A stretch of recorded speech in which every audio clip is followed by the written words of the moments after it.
حکیم لقمان رحمۃ اللہ علیہ فرماتے ہیں، جب اللہ کی رحمت ہو جائے تو انسان اسے اپنا حق کہہ کر اپنی محنت اور اپنی عقل کا پھل سمجھتا ہے۔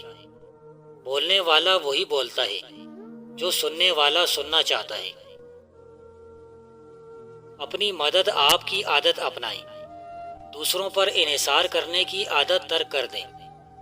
آپ جو کام خود کر سکتے ہیں اس کے لیے دوسروں پر انحصار ہرگز نہ کریں۔ انسان پریشانی سے دوچار نہ بھی ہو تو پریشانی سے آشنا ضرور ہوتا ہے۔ انسان اپنی حالت کو بہتر بنانے کے لیے جو پریشان ہوتا ہے تو حالت بہتر بنانے کی صلاحیت سلب ہو جاتی ہے۔ اگر انسان تسلیم کر لے کہ اس کی زندگی کے ساتھ ہونے والے واقعات اور زندگی کا انجام خالق کے حکم سے ہے تو یہ پریشانی ختم ہو سکتی ہے۔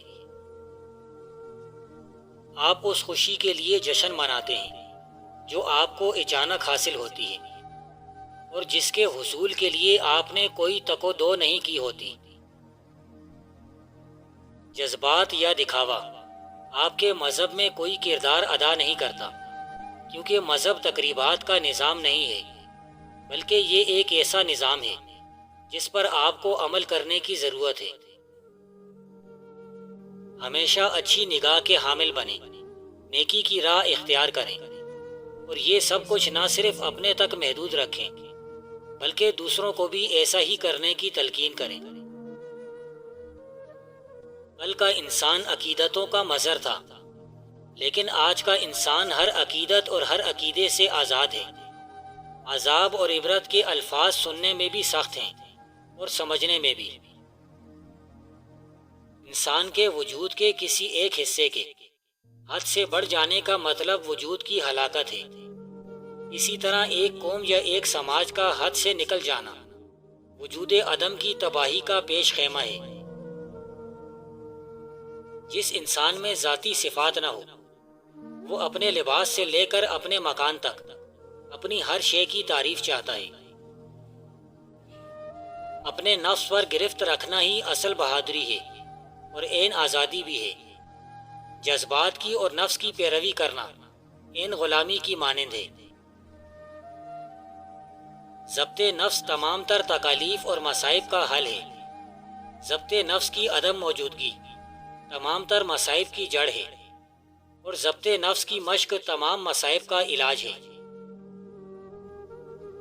میں ادھورے کاموں سے نفرت کرتا ہوں۔ اگر کام درست ہے تو آپ دیدہ دلیری کے ساتھ اسے سر انجام دیں، اور اگر کام غلط ہے تو اس سے فوراً دستبردار ہو جائیں۔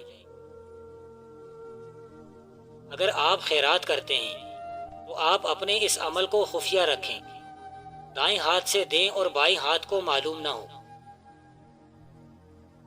3 باتیں یاد رکھیں، کوئی تمہیں مات نہیں دے سکتا۔ اول، دنیا اہل علم کے لیے غرور ہے۔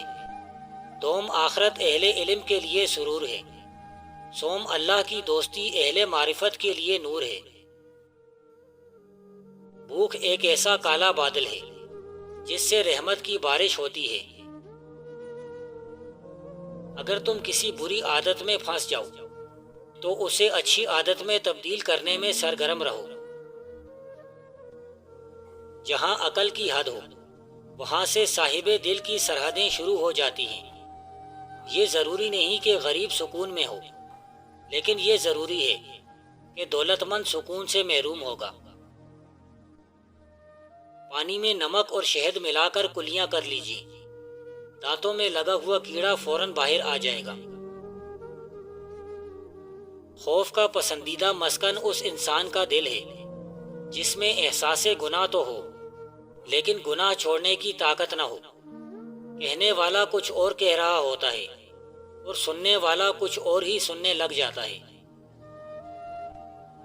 اللہ پر راضی وہ انسان ہے جس نے اللہ سے کچھ اور نہیں لینا۔ اللہ جس پر راضی ہوتا ہے اس کو اپنے پر راضی کر لیتا ہے، اور راضی انسان وہ ہے جو اللہ کے کام میں دخل نہ دے۔ میری ایک بات اپنے ذہن میں رکھو کہ روح کے سمندر میں خود تیرنے کی کوشش فضول اور بیکار ہے۔ روح کے سمندر میں نوح والی کشتی کی ضرورت ہے۔ سچے انسان کا جھوٹ مصلحت پر مبنی ہو سکتا ہے، لیکن جھوٹے انسان کا سچ منافقت کے علاوہ کچھ نہیں ہو سکتا۔ ایک کی خوشی دوسرے کا غم ہو سکتی ہے۔ خود غرضی دنیا کے تمام تر مسائل کی بنیاد ہے۔ محض اپنی ذات کو فائدہ پہنچانے کے لیے روبہ عمل ایک بڑا المیہ اور سانحہ ہے۔ سمندر کا دل دریا ہے اور دریا کا دل سمندر ہے۔ زندگی کے تپتے ہوئے ریگزار میں محبت گویا ایک نخلستان سے کم نہیں۔ محبوب ہر حال میں حسین ہوتا ہے، کیونکہ حسن تو دیکھنے والے کا اپنا انداز نظر ہے۔ محبوب کو محبوب میں کجی یا خامی نظر نہیں آتی۔ اگر نظر آئے بھی تو محسوس نہیں ہوتی، محسوس ہو بھی تو ناگوار نہیں گزرتی۔ چمگادڑ الٹے لٹکتے ہیں، انہی درختوں پر رات کو گدھوں کا بسیرا ہوتا ہے۔ یہ تعلق اور تقرب بڑا پرمعنی ہے۔ اگر قیامت کے دن مجھے دیدار خداوندی سے محروم رکھا گیا تو میں اس قدر گریہ زاری کروں گا کہ اہل جہنم بھی اپنی تکلیف کو بھول جائیں گے۔ اللہ نے اپنی خوشی سے اپنے دیدار سے مشرف فرمایا، اس لیے کہ میں فقط بندہ ہونے کی حیثیت سے بھلا کس طرح اس کے دیدار کی تمنا کرتا۔ بیرونی اصلاح کارگر ثابت نہیں ہو سکتی اور نہ ہی وہ کسی شخص کو تبدیل کر سکتی ہے، بلکہ اصلاح کاری کا عمل انفرادی تبدیلی کا عمل ہوتا ہے، اور یہ عمل کسی بھی شخص میں اندرونی طور پر وقوع پذیر ہوتا ہے۔ علوم میں ایک ایسا علم بھی ہے جس سے عالم واقف نہیں۔ محبت کرنے والے کے نزدیک جنت کی کوئی قیمت نہیں ہوا کرتی، وہ تو بس اپنی محبت میں غرق ہوتے ہیں۔ دست نہ رک رہے ہوں تو فوراً ایک سنگترے کا چھلکا اور منقے کے خشک بیج پیس کر پانی کے ساتھ کھائیے، دست اسی وقت رک جائیں گے۔ اگر تم اللہ سے رابطہ نہیں کر سکتے تو کسی اللہ والے سے رابطہ کر اور اس کا دامن تھام لے، کیونکہ ولی اللہ کے ہاتھ کو اللہ کی دستگیری حاصل ہے۔ عاشق کے لیے شوق ایسی راج دہانی ہے جس میں تخت فراق بچھا ہوا ہے، شمشیر ہجر رکھی ہوئی ہے اور وصل ہجر کے آغوش میں ہے، اور شمشیر ہجر سے ہر وقت ہزاروں سر کاٹے جا رہے ہیں، لیکن 7,000 سال گزر جانے کے بعد بھی شاخ وصال کو کوئی بھی ہاتھ نہ لگا سکا۔ محبت کی راہ محبت کی علت ہوتی ہے۔ اس دنیا کے قفس سے بچنے کا ایک ہی طریقہ ہے کہ تو اس دنیا سے مر جا، پھر فانی الذات اور بقا باللہ ہو جائے گا، کیونکہ جب تیری نسبت باقی کے ساتھ ہو جائے گی تو تو باقی ہو جائے گا۔ اب تو تیری نسبت فانی کے ساتھ ہے، اس لیے تو فانی ہے۔ جو شخص خود کو بہتر تصور کرتا ہے اس کا کسی جماعت میں شمار نہیں ہوتا۔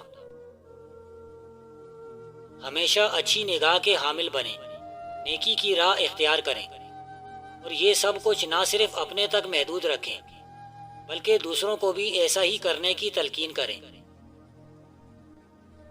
اگر دولت مند ہونا چاہتے ہو تو 10 روپے کی انویسٹمنٹ کر لو۔